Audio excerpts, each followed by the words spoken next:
Dow Jones, in fact, on a 7-week losing streak. It's worse since 2001. Even S&P 500 on that same, treading on that same path right now as well.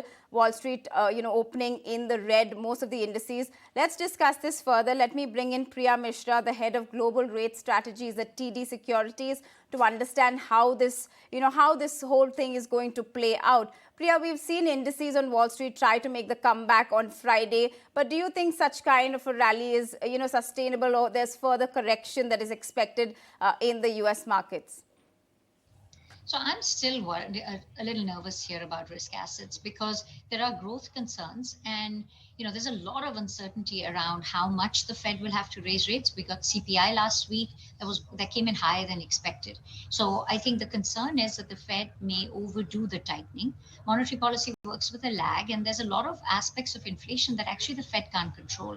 So our fear is that the Fed will indeed go above neutral, and then that starts to slow down growth in the US. And I think the market is waking up to that, is starting to price that. And we had a very big move last week, but I'm still nervous because I don't think the Fed can really afford here to take a step back. Inflation is too high, interest rates are still low.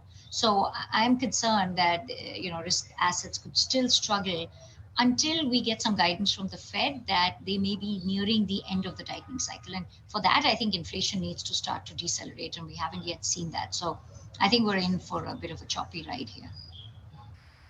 Yeah, assets, we've seen the crypto market, if you have to compare that to anything, and the huge sell-off there. Are we likely to see further correction even on those fronts? And, how are you looking at your basic indices? Are we going to see some kind of a correction there as well? Sure. So, I mean, I'm not a crypto analyst, but I would say it's the biggest risk on trade. So it's going to be sort of a leveraged bet on how risk assets perform. And given that I am negative on risk assets, at least for the next few months, until we see inflation decelerate, I think that's the key number. Or if the consumer ends up being a lot more resilient. I think right now the consumer is dealing with higher inflation as well as higher interest rates. So the housing data that we get later this week in the US, I think that could be an early sign that is the housing market starting to show some signs of weakness. So whether it's crypto, which I think is just a function of overall the indices, I think I'm actually more nervous about risk assets or the broader indices or crypto rather than interest rates. I think interest rates have done a lot of that work. Now the other markets are pricing in higher interest rates as well as the potential risk of a slowdown next year.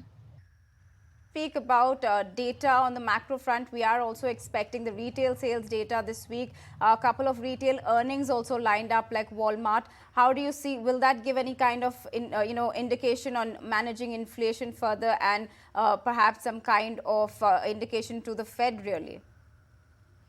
Right. I think the consumer is the most vulnerable component. So if we see a miss in the sense of weaker retail sales, I think the market's going to get even more nervous about the consumer and the consumer's ability to handle higher inflation as well as higher interest rates. So I think then you can see interest rates falling, but equities can still struggle because I don't think the Fed can take their foot off the accelerator given that they are trying to fight inflation. So I do think data is going to matter, particularly consumer data, and retail sales will be one of them.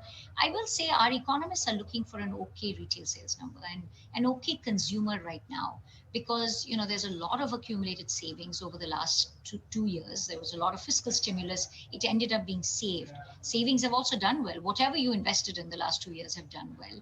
And there's a reopening trade. Like you go to the airports, everything is packed. So I think people are finding, there's a demand for services that's picking up. I think we're seeing the reopening trade right now along with savings. 6 months from now, we get a lot more nervous on the consumer. But our thought is that this week's report might be okay. But I will caution, I think if it's a weak number, it's not good news for risk assets because we don't think the Fed is going to respond to this.